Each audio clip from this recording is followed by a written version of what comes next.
Good evening, my name is Arlene Herson. The name of the show is Getting to Know You, and that's exactly what we're going to do. Tonight, we're going to get to know a man who has kicked his way to fame and fortune and become the idol of millions of young Americans. He is a world champion karate expert, teacher, and movie star. His films, which include Good Guys Wear Black, Octagon, and Force of One, just to name a few, have grossed over $100 million.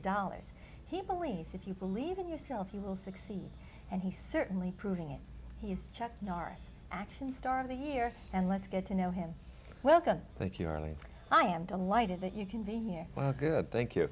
But it is true. You are the idol of millions of young Americans. I mean, all of the kids that I've talked to, including my son, are absolutely bananas about you. But that's a big responsibility. How do you feel about that? Well, being a karate instructor for 20 years, you know, I tried to set a certain example for young kids. And on the screen, of course, it's very important to me that I project the same type of an image on the screen. And when I decided to become an actor, I said, well, what do I want to do as an actor? Because there's a broad spectrum to acting. You have your Laurence Olivier's, you know, the actors, or your Burt Reynolds or Clint Eastwood type, the personality actors. And I decided what I wanted to do was try to project a hero image on the screen. I thought we were in dire need of heroes on the screen. Because for years the movies have been kind of anti-heroic. You know, they're not, you know, it's not black or white, but it's gray, so you don't really know how to take the person on the screen. And I grew up with heroes. You know, I had Gary Cooper and John Wayne and people like that to look up to and relate to. So I decided to try to build a good hero type of an image on the screen. Which you do. As a matter of fact, you have a new film coming out called Silent Rage, actually, that we're going to talk about a little bit later, but you are a hero. And in all of your roles, actually, you're a hero. You play a nice guy, but that nobody better mess around with because you're a world champion karate expert. Were you an athlete when you were younger? Were you a jock? Did this come natural to you? No, not really. No, my background, people wouldn't believe it today, but I was very non-athletic. I played sports, but I never excelled in any of them. And I do a lot of lecturing with young kids, too. And I explain to them where I came from. A kid who grew up very shy and timid becomes an actor. A kid who never excelled in sports becomes a world karate champion. And how did those things happen? How was I able to pull my way out of that type of a life and move into a different type of life? Well, how did that happen? It's a good question. Well, basically, I think the key thing is the fact that we all have two paths that we can follow in our life, a negative and a positive path. The negative path means that you feel in yourself, I can't do this, I can't do that, I can't accomplish anything, I'm a failure. If I want to get high, I'll resort to drugs. If I want to escape from the problems of everyday life, I'll get drunk. But of course, the end result of all that is total disaster and complete unhappiness. But just by changing your attitude and knowing what it is you want to do with your life, setting specific goals, that's the key thing, and getting those goals vividly in your mind and having that intense desire to achieve that goal. Then if you'll have the determination to stick with it long enough. See, that's the key thing, is that determination to overcome all the obstacles that are going to be in your way toward that goal. And then to study or train accordingly. I don't think there's anything in your life that you can't accomplish. Okay, but you have to start out with a certain amount of self-confidence, don't you? I didn't. You know, again, to go back into my background, I was a very shy, introverted kid who goes into the service right out of high school and is sent to Korea. And I study the martial arts over there, and I come back as a black belt. And I want to start a karate club at March Air Force Base. And in order to do that, I have to give a demonstration, which means I have to give a speech. Now, growing up, I never got in front of a class, never gave a book report or anything like that. I was too shy to do that. I was always afraid I'd say the wrong thing and get embarrassed. So when the teacher say, Chuck, would you come up and give a book report? I go, You know, I'd get more embarrassed by sitting there than if I'd got up and made a fool of myself. But I never could muster the courage to do it. So anyway, I come back and I'm 21 years old. And so I'm memorizing this half-a-page speech, you know, to give to the audience. And I get up there that evening. It's like 400 people are there. And I get the microphone and I say, good evening, ladies and gentlemen. My name is Chuck Norris, and I'd like to welcome you here tonight. And I can't remember another thing. My mind goes blank. And I'm talking, but I can't hear myself talk, and I can't see anything around me. And I finished whatever it was I said. If I said anything, I don't even know.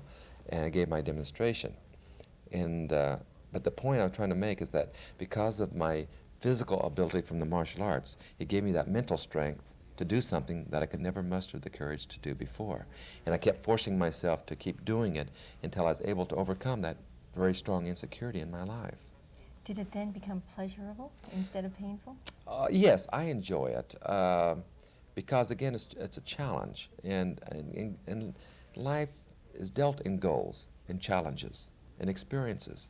And that's what makes life exciting. That's what I tell the kids, you know, that setting goals for yourself and working toward those goals and knowing what you want to do with your life, that's an excitement and a high that you can never get with drugs, because drugs is up and down. You take it, but you got to come back down. But with this type of a high, it's a continuous high.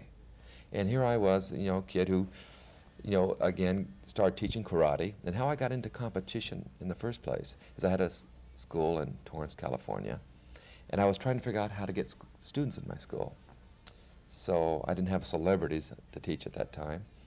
And I decided if I could win the Los Angeles karate tournament, I could get a write-up in the local magazines, which would help me get students. And my very first tournament, myself and 3 of my students drove to Salt Lake City, Utah, from Los Angeles to compete in this tournament. Now, none of us have any money at that time, and so we drive this old Falcon for 16 hours to get there. And we get there and we compete, and my 3 students won and I lost. So I drove back as they held the trophies. When we got back home, I started thinking about it, how I'd lost. And I came up with a basic philosophy then, Arlene, is that the only time you ever lose at anything is when you don't learn from that experience, because that's what life is experiences. And if you learn from those experiences, then you never lose at anything. And so anyway, I finally won later on I won the Los Angeles tournament. And then I thought, well, if I could win the Los Angeles tournament, why couldn't I win the California state title? So in 1965, I went to San Francisco and I won the state title. And then I thought, well, if I can win the state title, why couldn't I win the national title in Washington, D.C.? So I went to D.C. and I won the national title. And then I thought, well, I might as well go for the big enchilada, and that's the international, which I won in Long Beach. And then, of course, in 1968, I got an offer to fight for the world title, which I won. And you became the world champion karate expert. I want to talk some more about, you make it seem so easy, as if you just did it and you went in and you kind of, there are a lot of things involved in that competition. But we're going to take a commercial break, and I want to go into that a little bit more.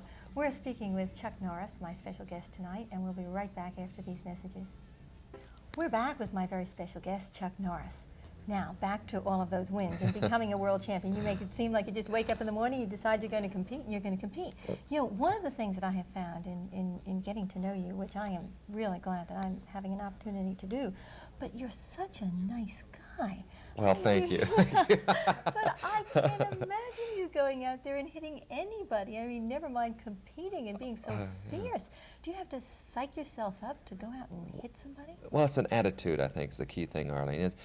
People used to call me like a Jekyll and Hyde. They said, you walk into the ring and you're smiling and and everything, and then when the bell rings, you change. You become a very aggressive individual. But you have to be what you have to be at that moment in order to achieve whatever it is you're achieving. It's like if you're walking down the street and someone grabs you and throws you into an alley and they're going to attack you. Well, you can't be smiling and saying, well, let's talk this over, fellas, they don't want to talk. So you have to be able to cope with that situation. And that's what I try to project in my movies, Arlene, is a guy who cares about people, who's compassionate, a guy who doesn't want any trouble. But when he's thrown into the corner where there's no way out, well, then he has to deal with it, and he has to be able to handle it. It's something that we all wish we could do. Milt, your husband ran into a situation with you. He wants to be able to handle that situation. But I mean, on the street with no, not with you. I mean, not with you as an argument. But say if you're out in a club, you and Milt at a club, and all of a sudden a guy comes over and starts giving you a hard time or him a hard time. He wants to deal with that situation, and that's basically the character I project on my screen. Ah, okay. And you do, and nobody's going to mess with you, however. And on the screen, I have seen in Silent Rage, which is a new movie that's coming out, and in Octagon and A Force of One, where you are I a play force a of one. professional fighter, yeah. You have sometimes 10, 20 people coming at one time at you, and you take care of them all in seconds or minutes. Right, or yeah. Do you ever actually hit anybody? Yeah, we've had a few accidents, and eye for an eye, my brother broke his leg. I kicked him out of a 4-story window, and his head hit the pane, and he lost his equilibrium, and he busted his leg. And Octagon was the worst. In Octagon, we had a fight scene, and I've been fighting for like 12 hours, and now we're winding down, and the director said, well, we'll finish this fight tomorrow night. It's like 3 o'clock in the morning, and it's 28 degrees outside, and it's really miserable. So I send most of my stuntmen home, and my brother and my other 2 of my stuntmen stayed with me. And the director comes back a few minutes later and says, nope, we're going to finish it this morning. I said, I've just sent my stunt guys home. And he says, well, I want to do it. It's the 4-man fight scene. He said, I want to do it. So when an extra comes over, an extra, of course, is the person who gets bit parts in the movies. And he said, well, I'll be the 4th guy. He said, I want to be a stuntman anyway. And he said, I'll play the 4th guy. I said, well, I don't think you understand. I make a little contact when I do my fights to the body. I don't kick full power, but I do make a little contact. And these guys are all trained for it. He says, that's all right. He says, I'm in real good physical shape. I said, well, okay. I had no choice anyway, so I said, all right. I said, well, what we'll do then is you'll be the first one to attack me, and I'll kick you in the stomach. And then you pretend like you've been knocked out. Then the second guy attacks me, and I'll round kick punch him. Then my brother attacks me, and I jump up and kick him. Then the 4th guy jumps down, and I kick him. So we're all set to roll, so we start rolling the film, and I walk into this maze, and the guy attacks me, and I kick him in the stomach, and his eyes roll back into his head, and he falls to the ground unconscious and kind of jerking around. I go, oh my gosh, I've hurt him. And all of a sudden I'm thinking about this guy on the ground, and here comes the second guy attacking. Well, now I've forgotten what I'm supposed to do. My mind has just gone blank, and they attack very aggressively, my stuntmen do. And just out of reflex, I kick and I punch him, and I hit him for real. I knock him out. And my brother hears the contact being made. He says, oh no, because he knows I've lost concentration. But rather than staying there, he jumps out at me. So just out of reflex, I kick him and I knock him out. And the 4th guy, Jay, is looking down at all this, and he says, I'm not jumping down there. I said, no. I said, stay up there. And so anyway, we had to reshoot the whole thing, so I changed the whole fight around where I didn't have to kick the guy. I don't want to part in one of your movies. Oh, come on, Arlene.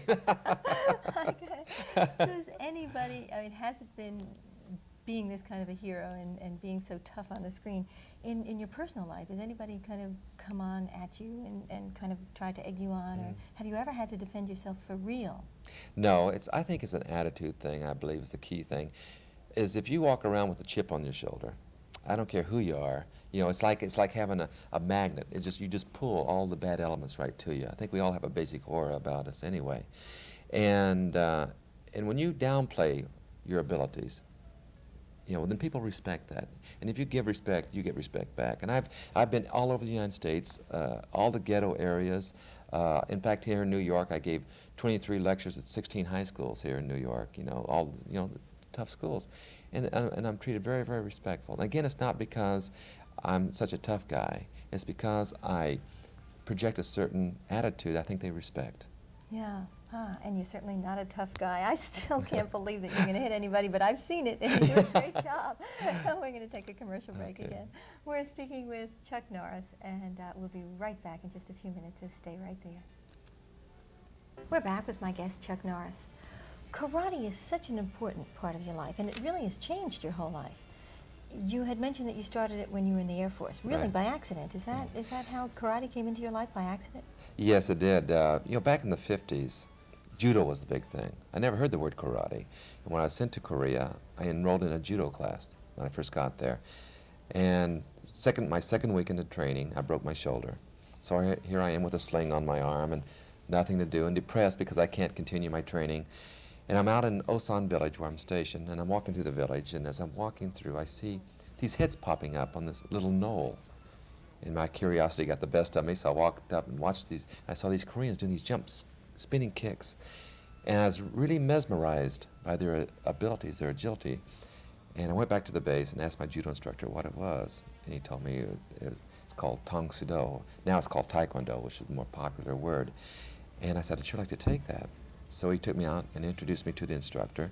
So I started training with my one good arm and all this. And I trained Monday through Saturday in that. And then when my arm healed, I got back into judo. So when I came back to the States, I was a black belt in the Korean style of karate and a brown belt in judo. Obviously, you loved it right away. Oh, yes, I did. Well, again, it was the insecurity, I think, is that my attitude at that time, being young, a teenager, and basically insecure physically and mentally, I said, boy, I'm going to learn karate, and I'm going to be a tough son of a gun, right? And, again, but as you get proficient in the arts, in the martial arts, and then you look back and you say, well, why was that so important to try to think that you were tough? See, because, again, it's an insecurity that you have, and as you get that confidence, then it becomes insignificant. And as you did, were you more secure? Oh, Because absolutely. you could defend yourself, that gave you... Yes, it did. It helped me in all areas, not only physically, but mentally, psychologically, and emotionally. Because what happens with the martial arts, as you get proficient in that, with the philosophy that's stressed, is you start feeling better in yourself as a person. And that's the key thing. That's what really the martial arts is all about. And when a person says, I want to learn karate, really what does he mean? What he means is make me a person who feels better in himself, a person who has that inner security and that better image of himself. And that's really what we all want, is a person who feels that he's worth something. And that's what we stress in our training in the martial arts. Yeah, okay. Just briefly, because I find it confusing for myself, the difference between judo, karate, and kung fu. Yeah, well, judo is like wrestling. That's where you grab somebody and you throw them to the ground. Where karate is a Japanese word, kung fu is a Chinese word, and taekwondo is a Korean word, but they all mean the same thing. Where a person attacks you, you defend against this attack, and then you counterattack using your hands, your feet, your knees, and your elbows as weapons. Okay, well, the weapons you've got with you all the time. Right, they're with you all the time, Okay. Exactly. You're married, you have a lovely wife, Diane. Yes. You have 2 teenage boys. Right. Can they all defend themselves if necessary? Oh yeah, my wife, studied for 2 years, and I wanted her to be able to handle herself since I travel so much. And both my sons trained for 5 years. And the main reason, I didn't want them to follow in my footsteps. I didn't want them to be another Chuck Norris. But I wanted them to take the martial arts long enough to have that, again, that inner security in themselves where they wouldn't be unduly influenced by peer groups. Like I tell my boys and my students, I said, some of the strongest influences you're going to have in your life is by your peer groups. And they may ask you at some time in your life to do something that you feel in your heart isn't the right thing to do. And at that point, you've got to make a decision. Are you or aren't you going to do that? And at that point, you have to decide, am I going to be a follower or a leader? And because, many times kids get influenced on the school grounds into the drugs that when they realize it's not the thing to do, but they want to belong. Yeah. And rather than belong in that way, you should make them belong, pull them to you. The greatest thing my son ever said to me is that one night he was going to a dance at school, and a couple of kids that he knew said, come on, let's go down and smoke a joint. He said, oh man, I don't need that. He said, I want to go and have fun. And he said, well, okay. So they followed him in there. But it could have been the other way. He could have gone down there and done them. But rather than letting him be a follower, he was a leader, and they followed him. Yeah. And I tell him that's important. That's good. You send out good messages. When you started in the movies, you were in a movie with Bruce Lee, Yes. who 10 years after his death is still a legend. It's Absolutely incredible. amazing. Return of the Dragon, I think, was the Was the movie. one I did, yes. What was your relationship with Bruce Lee? Well, Bruce and I worked out together for about 3 years. We became pretty good friends. And then he left for Hong Kong to pursue his movie career, and I didn't hear anything from him for like 2 years. Then one day he called me, right out of the clear blue sky, said, Chuck, I've just finished 2 movies over here, and they're really successful. He said, I want to do a fight scene now that everyone will remember. And he said, I want you to be my opponent, and I want to do the fight scene in the Colosseum in Rome. And that's how this whole fight materialized, and it is, even today, considered the classic martial art fight scene of all time. So, and then he did Enter the Dragon right after that, and then he died. But he only did 4 films. Is that all? That's all. Incredible, the impact It's that amazing, he's made. yeah. But you've made an incredible impact, because you've only done, I think, in 5 years you've done 6 films. You've Yeah. done more than 6 films. Yeah. But in the past 5 years you've done 6 films that have Yeah. grossed $100 million, Yeah. which is incredible. You have made a tremendous impact in a very short period of time. Do you feel that anybody's ever compared you with Bruce Lee because of... Yes, they the do. nature Of course, Bruce and I are of total different personalities, but I appreciate it. I mean, it's a compliment, you know, to say you're an American version of Bruce Lee. Well, it's a compliment to me. But my movies are a lot different than what, you know, his movies are. And I try to make my movies with more substance. People that don't even know what karate is, I hope will enjoy my movies. Of course, the people that are in the martial arts, I want them to enjoy my movies as well. But I want to go with quality fights rather than quantity of fights. You know, Bruce's fights were very, very well done. But the movies, the kung fu movies in general, the fight scenes are not very well done, and they just they just saturate the screen with a bunch of fights that have no purpose, no reason, and not very well done. And I wouldn't want to do movies like that. Yeah, okay, I like your movies, and I'm not a big karate Well, fan. thank you. My son Michael loves karate, and actually because of you, he's taking lessons, and That's great. And we recently bought your book. You have a book that Yes. you have written on the martial arts, on karate in particular, and we're going to talk more, but we're going to take another break. Okay. We're speaking with Chuck Norris, and we'll be right back after these messages, so stay right there. We're back with my special guest, Chuck Norris. Just first, you have to be in such great physical shape. You had mentioned that you weren't an athlete before, and now you've become an athlete. You're a world champion. What do you do now to stay in shape? Well, I train 3 hours every day. When I'm home, I train from 8 to 11 every morning. And because, you know, the movies I do are very action-oriented type films, of course, which demand a lot of physical endurance. So I do train extremely hard to maintain that endurance. Yeah, okay, and I can see in a film like, for instance, in Silent Rage, which is Yeah. going to be in the movie theaters very shortly, all across the country, you take on 10, 15 men. I'm not sure how many at one time. Oh, the bikers, yes. You scared me. All right, but that's a little departure from the other films that you've been doing. Can you tell us a little bit about Silent Rage? Well, how Silent Rage materialized is that my brother was reading a report on what scientists are experimenting on today.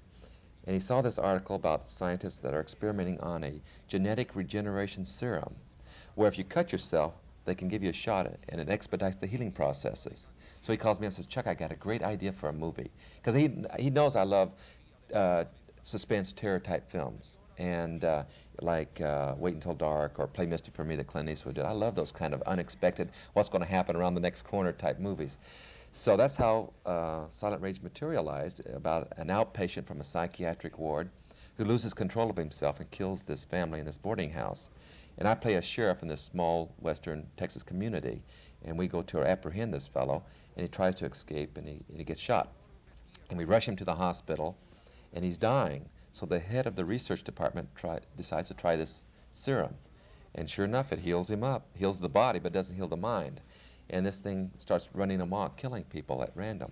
But what I like about Silent Rage is the fact that there's a lot of humor. You know, the guy that plays my deputy is a man by the name of Stephen First.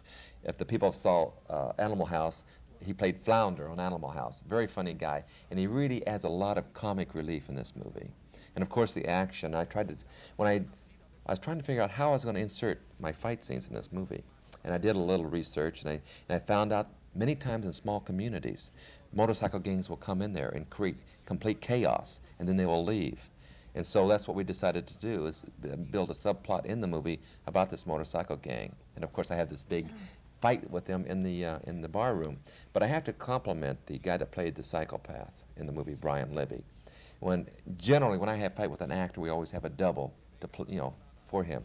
And when we started with the fight, he said, Chuck, I'd like to do the fight with you myself.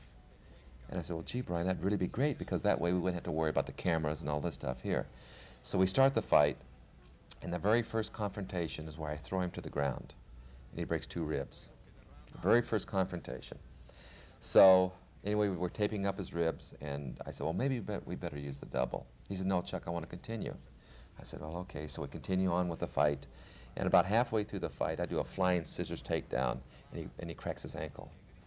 So then we were taping up his ankle, and he was adamant about continuing on. So we finished the whole fight, and we rushed him to the doctor.